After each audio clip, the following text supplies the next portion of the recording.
wanti hamaan maalifi nama gaariirra ta'aa kan jedhu wajjin ilaalaa turre bal'isnee ilaallee irra torban darbee wanti hamaanii nama gaarii irratti yeroo dhufu laphee namaa cabsaa, garaa namaa cabsaa, hafuura namaa cabsaa. Biyya lafaanuun keessa jiraannu immoo cubbuudhaan guutuudha waan ta'eef yeroo baay'ee namoonni macaafa qulqulluu irraa fudhannee jireenya Iyyoobiin ilaallee Iyyoobii sagalee Waaqayyoo dhugaa ba'aaf nama dhugaa ba'uufidha. Nama qajeelaadha. Nama Waaqayyoon sodaatudha. Nama Waaqayyoon waaqeffatudha.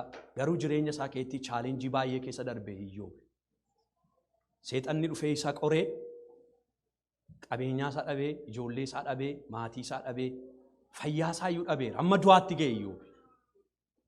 Jireenya Iyyoobii irraatii wanta guddaan barannu chaapteriin inni jalqabaa seexanni chaapterii dhuma isaatii waan hin beekneef qorumsa adda addaadhaan isa rukutee ture. Garuu Waaqayyo immoo dhuma Iyyoobii beeka ture. Seexanni dhuma Iyyoobiin beeku, Waaqayyo garuu dhuma Iyyoobii beeka. Amala Waaqayyo keessaatii kan natti tolu keessaatii Waaqayyo yeroo hundumaa destinii keenya nutti hima jalqaba.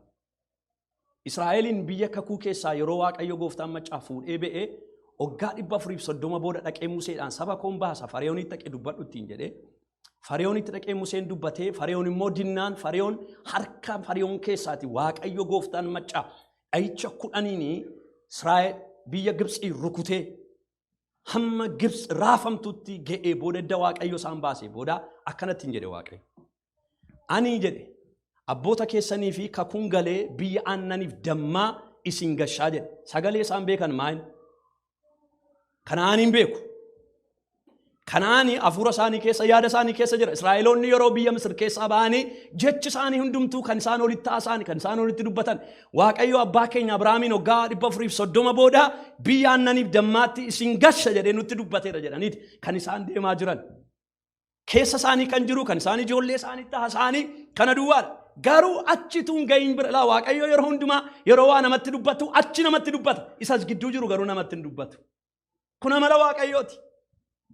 Nuun immoo yeroo hundumaa jireenya jiraannu keessatti yeroo Waaqayyoon akkas naan jetteetta akkas dubbatteetta jireenyi koo ati kakuu akkasiinaa galteetta jennee gaafanna dhugumaa sirriidha. Gaaffiin keenya sirriidha. Waaqayyoos immoo yeroo dubbatu dhuguma dubbateem. Dhuguma wanti sun ko adda baafannee yeroo ilaallu sagalee Waaqayyoo irraas ergaan Waaqayyo nutti dubbatu yeroo hundumaa dhugaadha. Garuu Waaqayyo jireenya keenya keessatti chaalenjii jiru moo nutti dubbatu. Achi ga'uudhaaf garuu karaa bal'aatu jira. Wanta jireenya keenya irratti ga'uutu jira. Isa jedhamu garuu nutti dubbatu Waaqayyo. Yesuus Kiristoos amma bartootatti kottaa gara gamaatti ceenaatti hin jedhe. Bartoonni Yesuus Kiristoos eessatti ceenatti hin jedhe. Gamatti ceenaa sagalee isaan beekan gamatti ce'uudha. Ergaa isaan qaban gamatti ce'uudha. Wanta isaan keessa jiru gamatti ce'uudha. Garuu yeroo gamatti ce'uudhaa fi bidiruu yaabbatanii ka'an immoo gidduutti immoo waate wanta ta'uuf jedhu immoo Yesuus itti himne. Garuu beeka turen. Beeka Yesuus wanta ta'uuf jedhu beeka bartoota garuu maalitti hin jedhe gamatti ceenaa achi tola argina achi dhannaa hojii baay'ee nu jira wangeela lallabnaa hin barsiisnaa namoota baay'eetu ganaa fayyaa ittiin jedhee Yesuus Kiristoos itti dubbate. Bartoonni akkuma Yesuus jedhan sagalee baattataniitu kakuu baattatanii bidiruu isaanii keessa lixanii yeroo isaan deemuu jalqabanitti ituu isaan hin beekin dingata waate. Maaltu ta'a dha'ichi guddaansaa bubbee guddaansaa kee dhufe bidiruu isaan keessa jiran hundumaa raase. Garuu maal qabu gamatti ceenaa. Akkasii gaa jireenya obboloota saba Waaqayyoo. Nu nama biyya lafaarra yeroo jiraachaa jirru kana keessatti Waaqayyo waan baay'ee nutti dubbateera dubbii sagalee isaa irratti. Wangeelli kun wangeela kakuuti. Kakuudhaan guutee jira. Wanta nun asirratti dubbisnu kun baay'eensaa ganaa kan ta'uudhas kan ta'aa jiruudhas kan nurrattis raawwatuudha ganaa kan nuuf raawwatuudhas. Garuu macaafni qulqulluu kun hundumtu wanta inni nutti dubbatu hundumtu destinii tokko akka qabnu nutti dubbata. Destiniin keenya hin dhumaa moo jireenya bara baraasa jedhamu. Israa'eliidhaaf Kanaan ture anaaf isin immoo Kanaan biyya lafaa miti. Edan gannat kan jedhamtu Waaqayyo Addaamii cubbuun hojjeteen keessaa ba'uu isaatiin ilma isaa biyya lafaatti ergee Addaam lammaffaan immoo achitti kan nu deebise san argachuudhaaf namoota deemaa jirrudha nun. Kara deemaadha nun. Karaarra jirra nun. Yeroo karaarra deemnu kanatti immoo chaalenjii baay'ee nurra qaba. Baay'ee rakkanna, baay'ee dhukkubfanna, baay'ee beelofna, baay'ee gaddina. Waan baay'ee dhabneetu jireenyi keenya hin caba, hafuurri keenya hin caba. See tokko Waaqayyoon akkasitti nama dadhee amma jennutti fageenya. Nama geessisa jireenyi biyya lafaa kun. Chaalenjiin jira saba Waaqayyo. Jireenya hafuuraa irratti. wanti amaan nama gaarii irratti ta'uu danda'a eeyyee hin ta'a. Geeraa macaafa qulqulluu eeyyee geeraan macaafa qulqulluurraa addaam duwwaa miti. Daawit koo ituma waan tokko hin godhin ituma waan gaarii hojjetu Saa'olin boqochiiseetu Saa'ol immoo isa irratti ka'e. Ilaala Daawit koo yeroo Saa'olii guyyaa 40 halkan 40 namni nan qabanne tokko Israa'eliin saba Waaqayyo as bee dhiphisu rakkisu. Inni immoo biyya abbaan isaa isa ergeetu oolaatissa ture. Guyyaa tokko garuu isa dhufe dhaqe abbaa ijoollee obbolaa kee ilaali kottutti hin jedhe. Gaafa inni dhaqu namichi nan qabanne tokko achi bee saba Waaqayyo saba guddaa dhiphisaa yaaddeessa sabni hundumtu roomeera mootiinis roomee jira. Kana gidduutti Waaqayyo gooftaan Daawitiin erge. Daawit dhaqee maayinni kun jedhee obboloota isaa gaafannaan obboloonni isaa iyyuu ati of jechuun kun nama akkasii jedhama jettu macaafa qulqulluu iddoo sana waan ta'eef. Kana hundumaa edda jedhee booda Daawit akka ani namittii kana jissuu nan danda'a. Ani si duwwaa miti Saa'ol Israa'el akka inni boqotu gochuu nan danda'a inni na keessa jiru jabaadhaatti hin jedhe. Ani waanan beekuun qaba lafa onaa irratti waanan shaakalee qaba. Kanaaf namittii nan qabanne kun akkamitti saba ulfina kakuu qabu kana dhiphisuu dandeessi nan naqaatti hin jedheen. Maqaa Yesuusin hafuurri akkasii isin keessaa galu. Hafuurri jajabinaa. Hafuurri Waaqayyoo diina irratti isin dubbachiisu. Maqaa gooftaan ganama kana isinitti galu. Diina keessanitti dubbachuu akka dandeessaniif hafuurri Waaqayyoo maqaa Kiristoos Yesuusin ganama kana nutti galu. Dhiphisuudhaaf waamne malee dhiphachuudhaaf waamne nun. Hello, nagaartu na wajjin jirtu miti. Daawit koo dhaqeetu namittii kana jedhe maqaa mayyuu hin dhoofne. Namitti nan qabanne minaanis sonaati chufaata waan baay'aasi namitti nan qabanne kanatu saba Waaqayyoo kakuutirra jiru saba guddaamo saba ko destiny isaa ulfina ta'eemo saba ko abboonni keenyaaf Waaqayyoo kakuu guddaadhaan nu fidee dhufe namitti kanatu nu dhiphisaa jedhe maqaa Yesuus Kiristoosiin hafuurri diina kee dhiphisu sirraa haa dhufu mi'aameen jedhame hafuurri Waaqayyoo inni akkati mootee biyya kana kee jiraattu si godhu maqaa gooftaan sinirra haa dhufu. Ganama kana hafuurri kun sina argatu. Hafuurri kun Daawitiin hin argate. Sina argatu. Hafuurri kun dhufee Daawitiin nan naqaa. Gaafa inni dhufu. Micaatannoo kan nan dhibu keessaati macaafa qulqulluu obboloonni isaa micattii of jejjuu kan. Naan isheen immoo nuuni ko experience lolaayyuu qabnaam de nuuni itti guddanne ati ko oolaa tekshaa turte nuuni ko mana wotaadaraa keessa galee experience hojjeta hafuuraatu hojjeta abbo hafuurri Waaqayyo adda si haa godhu mi'aameen jedhe experienceedhaan kan deemtu yoo jiraate arra waan tokko shut godheen sitti mana Waaqayyo keetti kan barbaadu dibata ayyaana hafuura mi'aameen jedha experience nama obbolaan Daawitiin hin caalu experience lolaa garuu experience isaanii Goliyaadii maaliin godhe hin jissine. Namni garuu hafuuraa wajjiniin yeroo hundumaa connectionii qabu. Waaqayyo wajjiniin haasawuu beekuun dhufee dhaabbateetu nan deemaadhe. Nan deemaadhe duwwaa miti. Nama Saa'oliin maal godhaa fedhe gaafate gaaffii gaafate. Abboo nama hin tolaam namni Waaqayyo godhu. Gaaffii gaafate. Maal godhaaf mootiin jedhe. Maali namaa godha amma namittii kana jissee maal godhanii isinitti meedhe. Jaallatanii reetti mani kana godhaa fedhan akkasii jennaan nan deemaa nan jissa namittii kanaa jennaan Daawit dhaqaniitti mani Saa'olitti dhaqanii manii namni mucaan xinnoo tokko nan naqa jedhaa garuu mucaa xinnoodha garuu man naqedhaa jennaan Daawitiin hin qorate eessa zariinsaa maatiinsaa hin qorate keessa deeme eessa mucaa eenyuuti inni mucaa zarii maalii kaadhu zarii moototaa amma yeroo makko zarii moototaa faa kee dee qorachuu barbaade eeyyee zarii moototaa garuu hin beekamne yeroo san ganaadha malee. Adeemtu zarii mootiidhaam Daawit garuu hin beeku Saa'ol ganaadha ka Waaqayyo jalqabu fedha mana kee jireenya kee irratti waan gaarii na jalqabu Waaqayyo si haa jalqabu abboo maqaa Yesuusiin siifa jalqabu yeroo si kabajuu barbaadu Waaqayyo saba Waaqayyo. Yeroo nama ulfeessuu barbaadu Waaqayyo. Karaa namni hin beekne, karaa namni hin yaadneetu hojii hojjechuu jalqaba. Amma Daawitiin namni hin beeku. Isee iyyuu waan Daawit keessa jiru hin beeku. Obboloonni isaa wanta isa keessa jiru hin beekan. Wanti guddaan garuu Daawit keessa akka jiru kan beeku eenyu ture? Waaqayyo ture. Biyya kana yeroo si fidee Waaqayyo. Namoonni biyya kanaa si beekuu dhiisuu danda'u. Ati yoo hin beektu ta'uu danda'a. Firri obboleessaan obboleettiin si beekuu dhiisuu danda'a. Waaqayyo garuu waan guddaa tokko si keessa argaara. Waaqayyo Daawit keessatti eenyu ilaalaa jira beektu ammas Eenyuun ilaalaa jira? Yesuusin ilaalaa jira. Yesuus ikkoo hidda eenyu ture? Hidda Daawit. Akkan jedhu Maatiyos keessatti wangeela akka ittiin dubbisa miti hidda Daawit. Yesuus keessatti ilaalamaa jira. Mootii bara baraa fayyisaa biyya lafaa hidhaa kan hiiku ifa jireenyaa kan namaaf ta'utu isa kee jira. Si keessa waan guddaa jira. Waaqayyo waa si kee kaa'eeraam saba Waaqayyo. Chaalenjii kee jirta tana sitti namaarra chaalenjii kee ilaalin Waaqayyo si keessa kaa'ee jira. Kan nama hundumaaf furmaata ta'u ijoollee kee keessa Waaqayyo maqaa Yesuus Kiristoosiin dibata kaa'ee jira. Biyya Ameerikaa dhufneenuun nama afaan hin beekne ta'uu dandeenya. Garuu isa hundumaa danda'u Waaqayyo nu wajjiniin jira. Ameen jedhee abbo. Waaqayyo na wajjiniin jira, isinii wajjiniin jira. Furmaata biyya kanaati nuun. Furmaata dhalootaati ani.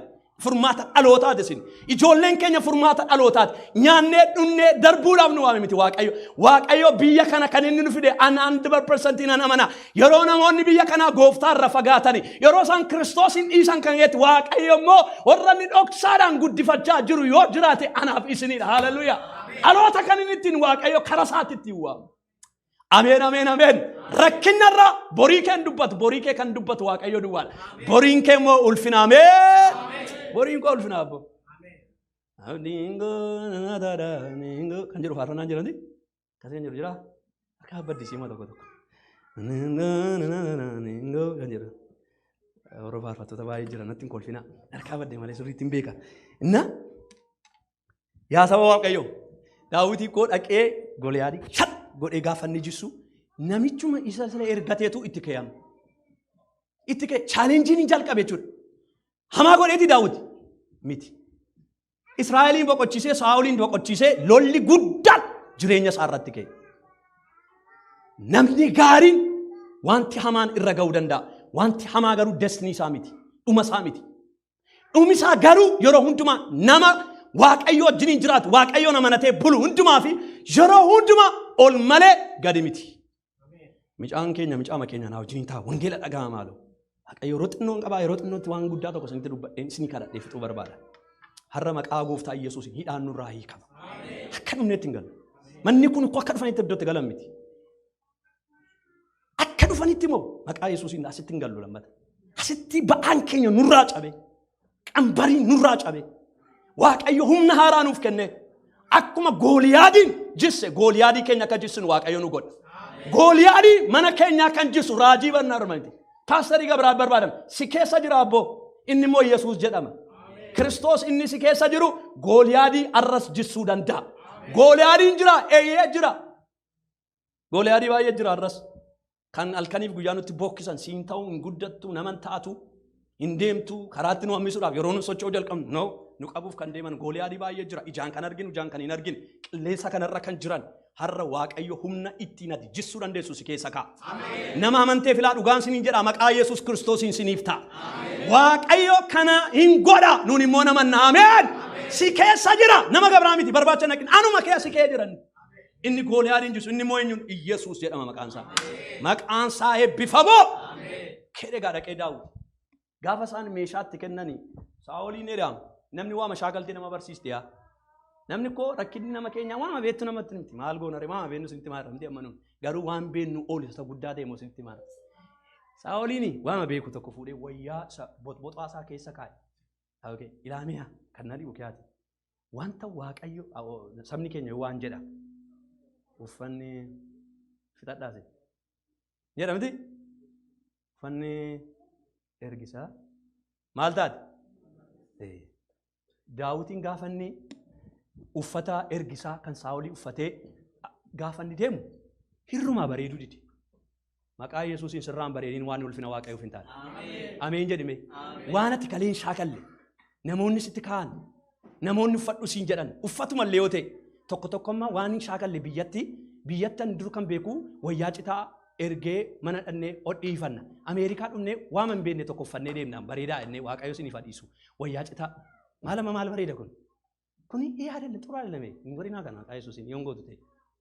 Dhagaa wanta bareedu miidhagaa suufii bareedaa wayyaa taana wayyaa bareedaa shaakalan taan hin godhinaa Ameerikaa dhuftanii Ameerikaan koo biyyuma Itoophiyaa irraa kan isheen ittiin adda taate jireenya gaarii daasee bii lafa asitti baay'eetti harriin baasiste maqaa Waaqayyoo ta'e waliisu. Panama fuutanii akkasiin godhina biyya lafaa bonya attaa hin duddaa bakka ijoollee godhattaa hin dabartaa bakka daseet naan biilii kaffallaa duddii nu dhumeera kan siisteemii jireenya keenya geeddariin biyya lafaa dhuftee as dhuftee surreen taaneen uffatiin qamisiin taaneen kaatiin wayyaa shamuzii bitattu ilaalii uffadhu maal jedha asirratti kan caafamee jiru waa'ee sirriitti immoo boloota amma dhiyoo kanaa taargeetii keessatti waan hin taane kaa'aniiru ijoollee keenyaaf illee waan binnuuf eeggachuu qabna argitaniif ijoollee naa bittee bitinaa dubbisaa ilaalaa ofii keessaniif dubartoonni warra iskee jirtan ergaan siniif qaba waan argitan kototaaf kontaatitee funaantanii uffatina wanta bareedaa miidhagaa ulfina waaqayyoof ta'u nanna keessan kan mul'isne ulfinne isa biyyatti baattanii dhuftan asittis lafa hin buusina Ameerikaan sin hin geeddariin Ameerikaa geeddarii jiraadha mee ameen jedhe Ameerikaa geeddarii jiraadha Ameerikaan sin geeddariin dhaka maal Ameerikaan mootummaa waaqatti nagashiti mootummaa waaqatti kan nagashu wangeela duubaa galaduu jedhe Saa'oliin ufeetti uwwise Daawwitii hin uffate. Saa'ol gaafa nutti uwwisu tokkum ani meeqa deeme macaafa qulqulluu caafamne waan ta'eef lamuma fa'aa gaafa ilaaluutu ta'uu fidde fakkaata. Abboon narraa baasaan kana shaakallee maqaa Yesuusin sirraa ba'u. Wanti waaqayyo sirran keenya narraa ba'u jedhame. Ameen. Sirraa ba'u maqaa Yesuusin ganama kana hiriyyaan kan namatti keessu. Siistemiin kan namatti kaa'u. Xaxaa foonii dhiigaa biyya lafaa maqaa gooftaa Yesuusin ganama kan humna du'aa ka'u Yesuusin nurraa ba'u. Narraa baasaa jedhe Daawit. Ani kanan shaakallee abboo maal taataniidha. Kanan shaakalee eennan yeroo bineensi hoolota abbaa kootii fidanii dhufanii ani wayyaanaan hin cira miti ayyaanaan hin ciraa tureedhe maqaan isaa eebbifamu ayyaanni kun si kee agalu abboo ayyaanaan hafuura cicciraan tureedhe eennan kanaafiyyuu maal dhoota reennan dhagaa meeqa sadii afur dhab kaatee korojoo isaa qabatee Daawit koo Saa'ol koo achi dhaabbattee fakkisti ati eenyu na seeteeteedhaan wanti seemmaa seera gurbaan sila dubbate amma dubbate nama nan qabamne laatti jedhe akkamitti bareen jedhe nan qabachuu isaa hafuuratu itti mee jedhan namni hafuuraa waa arguun si falaa ta'u ameen jedha ameen maaliin jedha rabeettu saba waaqayyo hafuuraan waa arguun sinii falaa ta'u fooniin ilaalleenna waan baay'ee balleessin hafuuraan argineenna waan baay'ee nu ifa maqaa Yesuus hafuurri kun sinii falaa ta'u hafuuraan argi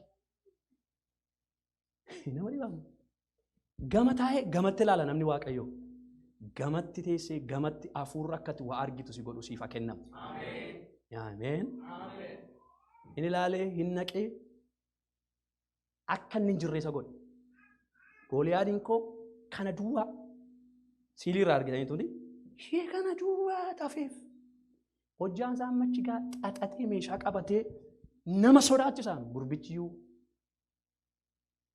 namni waaqayyo immoo sodaansaa tokko duwwaa inni ta'e waaqayyoon kan na dhibu kiyaamiyaan Daawit yeroo darbatu qofaasaa darbate miti laakka godhee darbataan Yesuus jedhee darbata gaafa dhaqu Yesuus immoo namni yeroo as aamu asitti kufa moo dudduubatti kufa natti maa dudduubatti kufa moo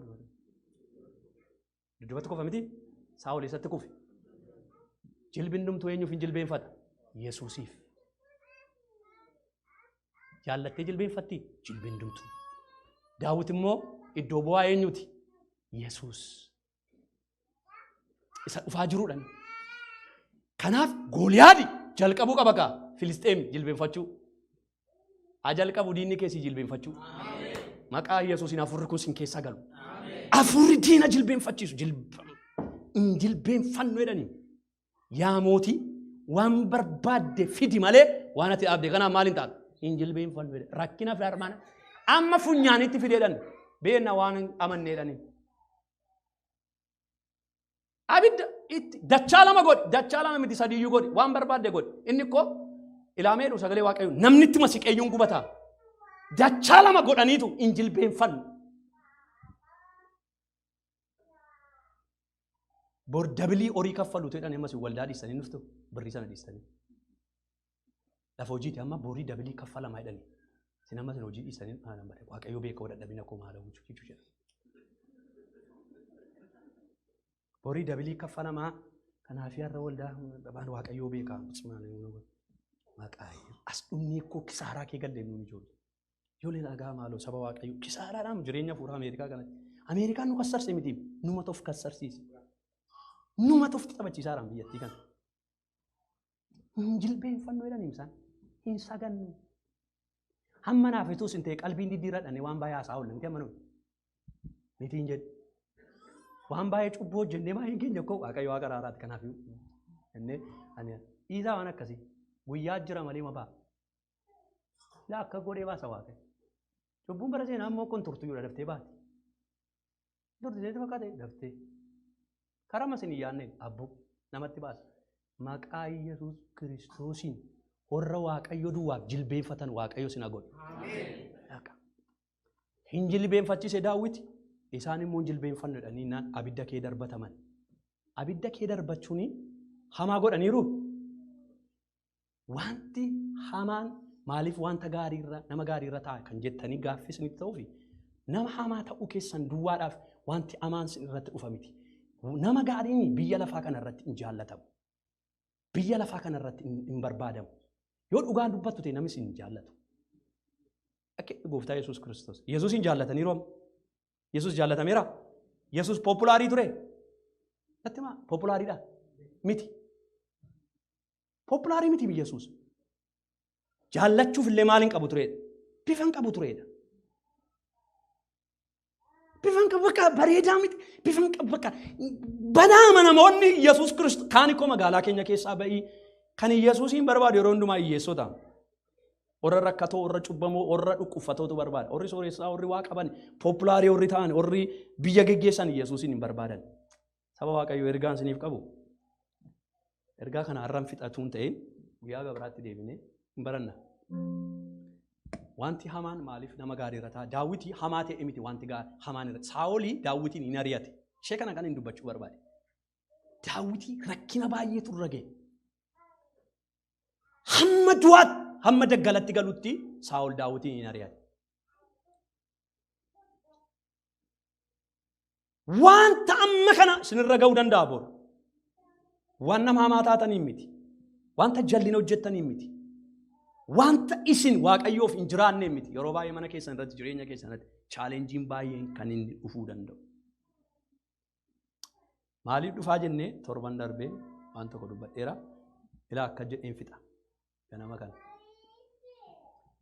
قرمسي ولفنا واقعيو كرا كريستوس نوف قوبس اتيني ارغن ناوجين جدامي قرمسي ولفنا واقعيو كرا كريستوس ناف قوبس اتين هرغدودا مان قومس ماجا كل دوبتا كان قرمسي جرينيا كينيا رت امبايتا قرمسي غرو ايبا واقايو كرا كريستوس نوف قوبس سنتو كوتي كرانون اتين غلو بيالا فارما جرانوت مقانسا قرمس جدام إيسا في الدي ما جاء فقول كله قرنطوس إذنه بيتروس إسادرا بيتروس سدرا بافداني بيتروس سدرا بيتروس إسادرا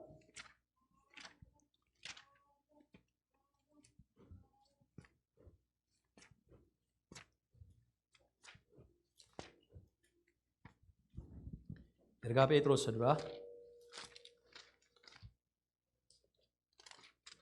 وكنا تقول لكم صديق هاسي أكجد نندبسا أكجد واقعيو غوفتا واقعيو أبا غوفتا كينيا يسوع كريستوس في غالنا يتو جد نمني واقعيو إني أرارسا سجوداراني يسوع كريستوس أردوان كيسا كوساتيني أبدي سجراتا كانتي أبامني أكجرانو في هارا غودي مانو غودي نودال تشيرا ناو جيني جرتو ماجا كل بسار دنجا رود بسار تن أكاسين دبستا وانا برباديف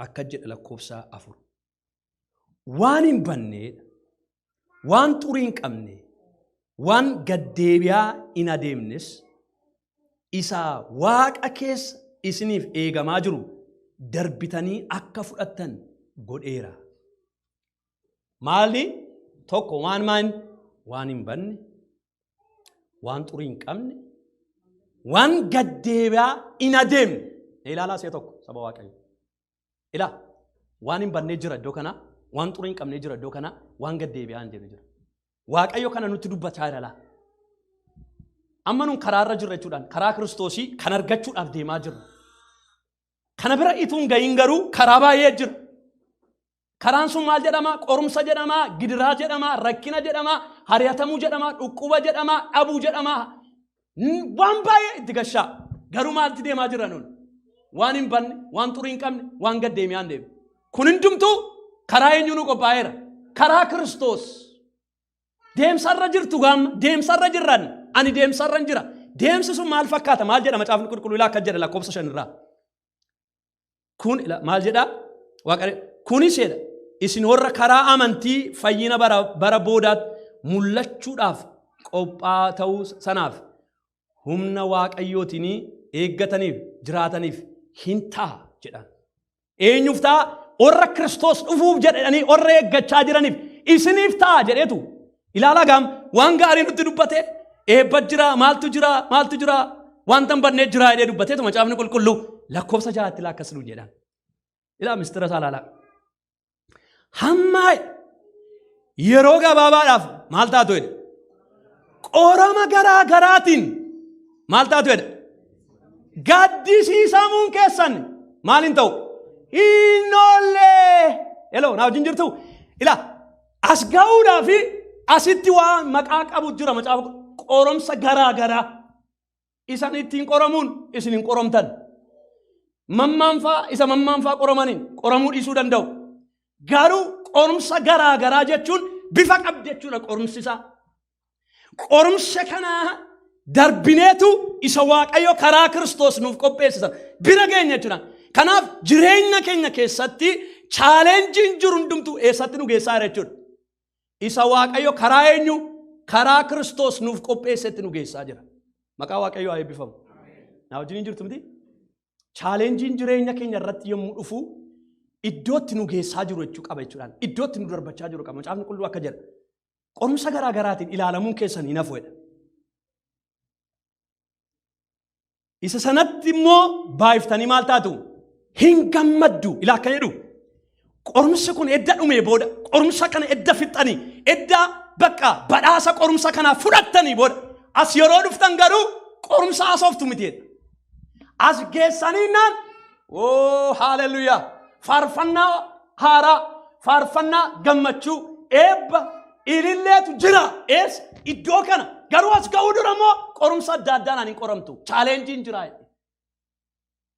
gaa qulqulluu jedha kanaaf iyyuu chaalenjiin eessatti darbatee nu geessaa jechuudha gara eebba waaqayyo karaa kiristoos nuuf qopheessetti maal nu gochaa nu geessaa jira jechuudha kanaaf chaalenjiin jireenya keenya irra yeroo dhufu nu balleessuudhaan miti ayinoo namatti cima yeroo tokko baay'ee cimaadha dhugaan sinitti murtaanaan maaliif biyya lafaarra jira waan ta'eef nama dhukkubaa nama madeessaa garuu waan tokko immoo beekuu kan nu hin qabnu namoota karaarra deemaa jirruudha obboloota tokko saba waaqayyo karaarra deemaa waan jirruuf immoo asamma geenyutti asitti chaalenjiin jirti chaalenjii kana garuu yeroo finnu asitti immoo nu eeggachaa jira waaqayyo maal nu jechuu barbaade ganama kana hamaan maaliif nama gaariitti dhufa namni gaariin kuni namni waan gaarii hojjechaa qajeelummaatti jiraachaa qulqullummaatti jiraachaa hariyatame kun jibbame kun du'e kun destiniinsaa asi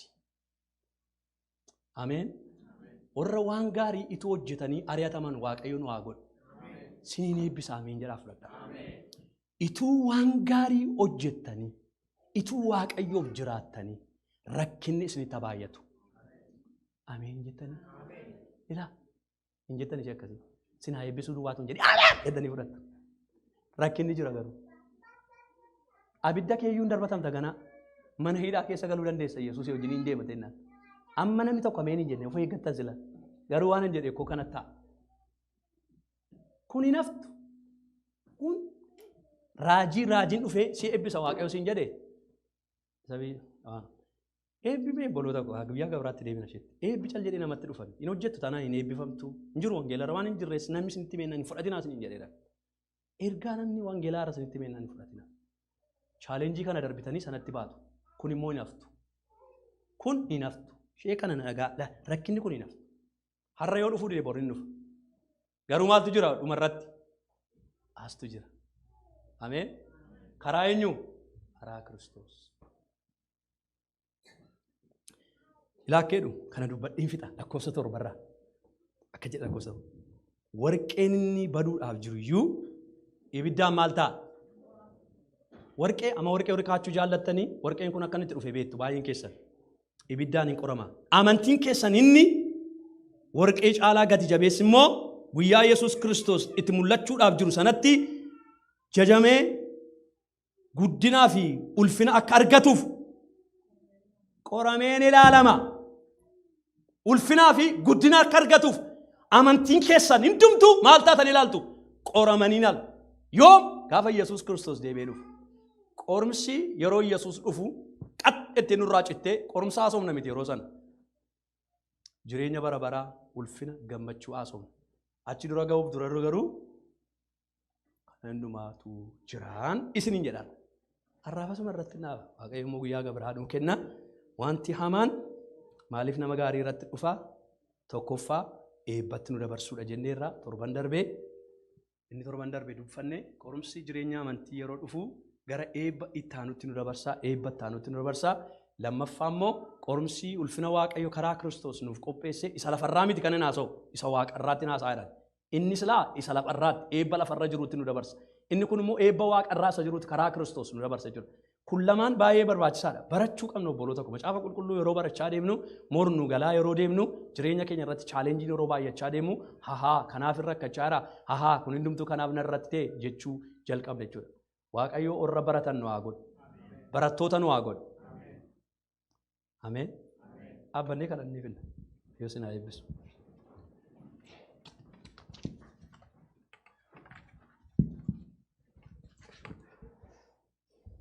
Gooftaa galanni siif haa ta'u. Sagalee keetiin faarfannaadhaan, kadhannaadhaan, bifa adda addaan har'a nutti dubbatteetta eebbifame.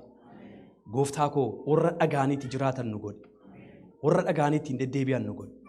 Sagaleen dhageenye kun hundumtuu jireenya keenya geeddaru. Mana keenya geeddaru. Dhaloota geeddaru. Si haa galatu. Ganama kana yaada gaarii karaa Kiristoos nuuf qabdu nutti dubbatte eebbifame.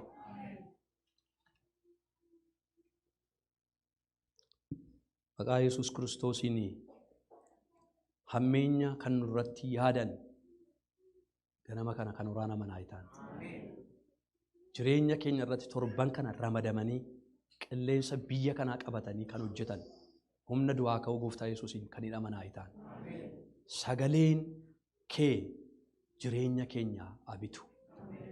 Afurri kee jireenya keenya abitu. Galatoomi. Waan nutti dubbatte hundumaaf eebbifame. Maqaa Gooftaa keenya Yesuus Kiristoosiin kadhannaa keenya nuuf dhaga'i. Ameen. Yaa Abbaa keenya Waaqarra kan jiraattu maqaan kee haa qulqullaa'u, mootummaan kee haa dhufu, jaalalli kee Waaqarratti akka ta'e akkasuma lafarrattis haa ta'u. Kan nu koobdeen keenya irraa nuuf kennu, yakkaa keenyas nuuf dhiisi, nus kee yakkiniif akka dhiisnu. Qorumsattis nu gashin, hamaas nu malee mootummaan isaan keetiyoo, humnis galannis bara baraan. Ameen. Harka keenya gara Waaqayyootti ol kaasnee eebba Waaqayyoo fudhannu. Waaqayyoo isin haa eebbisu, isin haa eegus. Waaqayyoo fuula isaa isiniif haa ibsu, araara isaas isiniif haa kennu. Waaqayyoo fuula isaa gara keessanitti haa deebisu, nagaa isaas isiniif haa kennu. Maqaa Waaqayyoo Abbaan, kan Ilmaan, kan Hafuura Qulqulluun Waaqayyoo tokkoon. Ameen. Gooftaan isin haa eebbisu.